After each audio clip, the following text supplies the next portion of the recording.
Dear colleagues, friends of National Museum Thailand and friends of ICOM Thailand, it is a real pleasure to be here with you today. Thank you for the invitation to speak for International Museum Day 2026.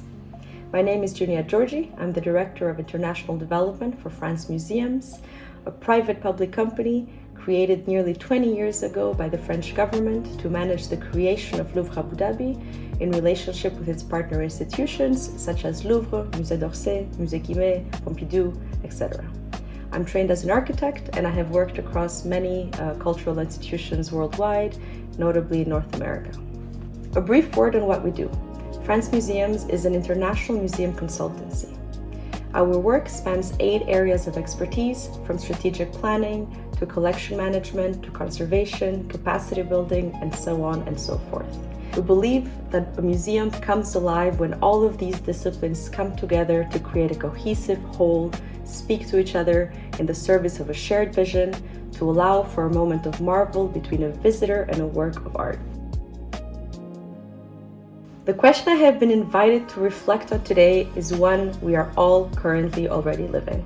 Across Asia, across the world, new museums are being built, imagined, and reopened at a pace that the world has not seen in generations.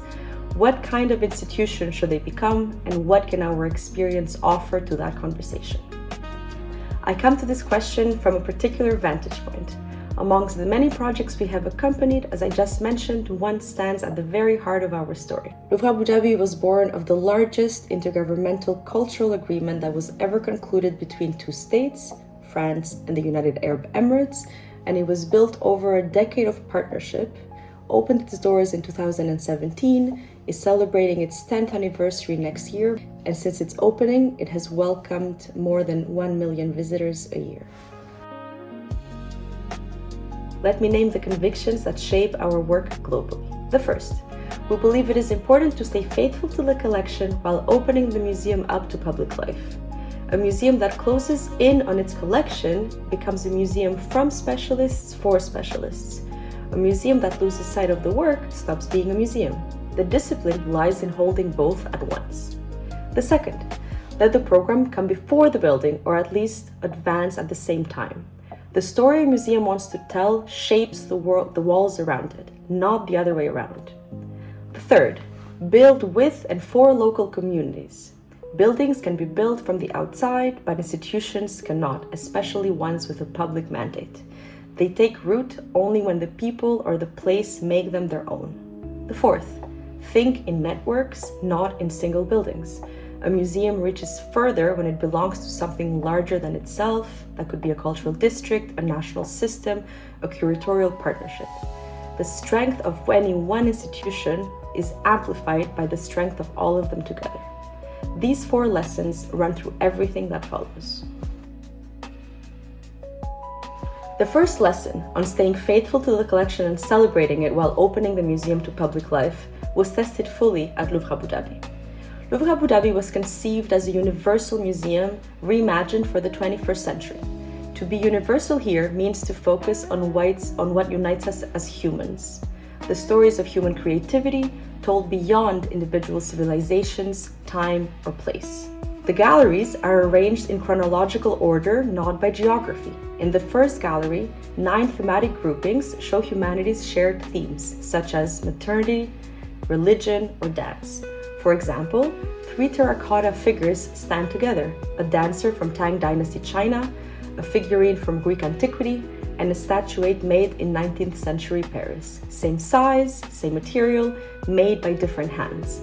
Across centuries and continents, people shaping clay into the human body in motion. This curatorial vision now shapes the permanent collection of Louvre Abu Dhabi, its permanent displays, and the ambitious exhibition program that we co-organize with them.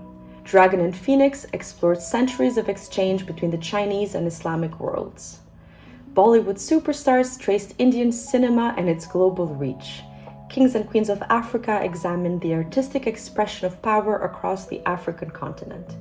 Mamluks revisited the history of one of the great civilizations of the region.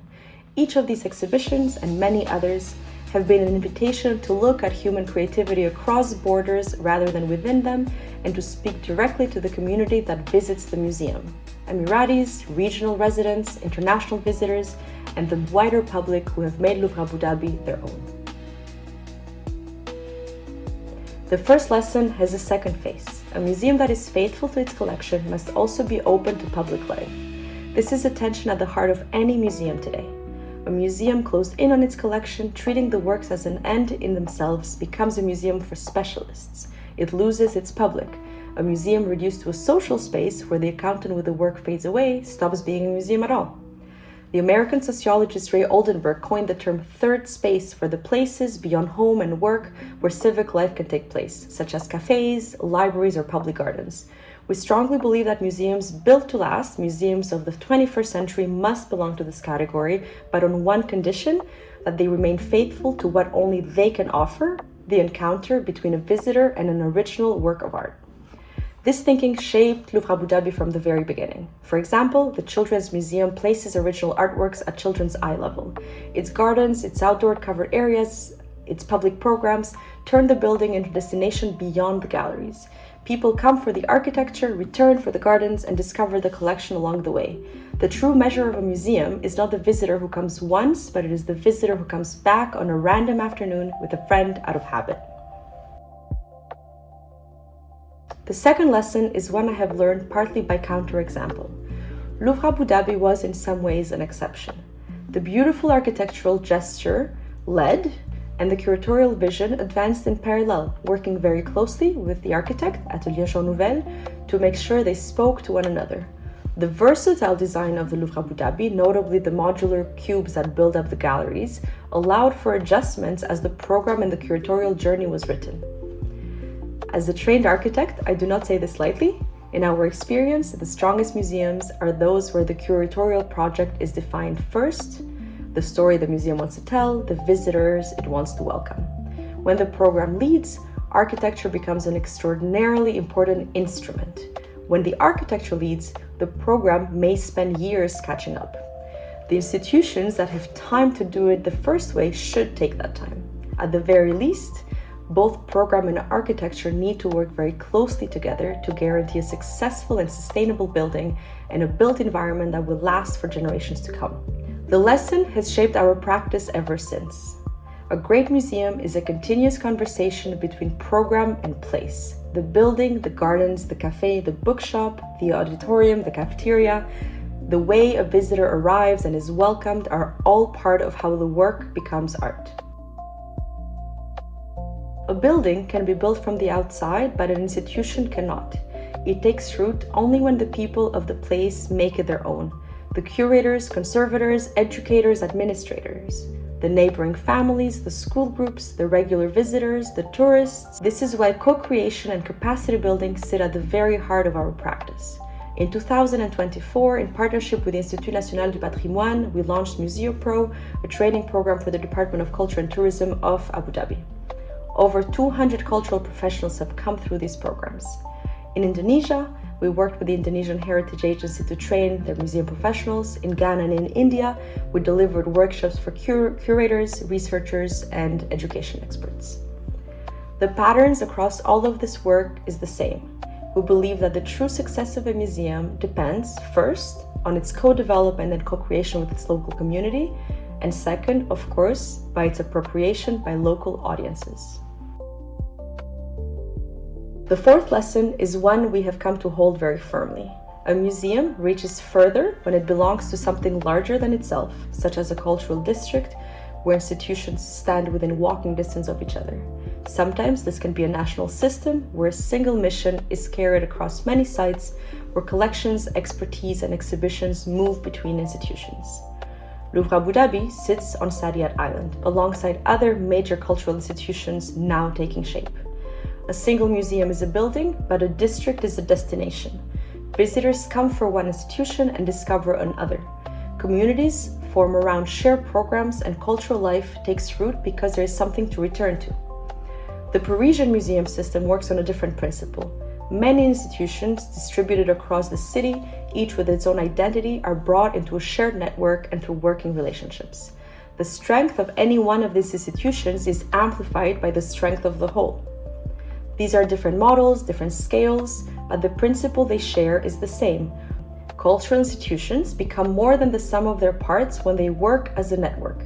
The audience grows, the expertise grows, the narrative each of the museum tells can grow, and so does what a country can say through its museums.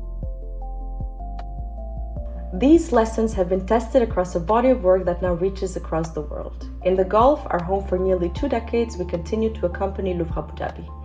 In Asia, we worked with the Indian Ministry of Culture on the Yuge Yugan Bharat National Museum in New Delhi on 154,000 square meters of project celebrating 5,000 years of Indian history on a scale comparable to the Louvre in Paris. In Jakarta, we partner with the Indonesian Heritage Agency on training and conservation. In Africa, we have delivered capacity building for the Ghana Museums and Monuments Board, worked for the Museum of Three Thrones and Black Divinities in Togo, and we are accompanying the Bantu Cultures Museum in Congo-Brazzaville. In Europe, we opened the Museum of Sufi Arts and Culture, the first of its kind in France. And in Latin America, we work with the Swiss-Bolivian Patiño Foundation to revitalize their key cultural heritage sites. I want to close by turning with great respect towards the work that you are doing here in Thailand.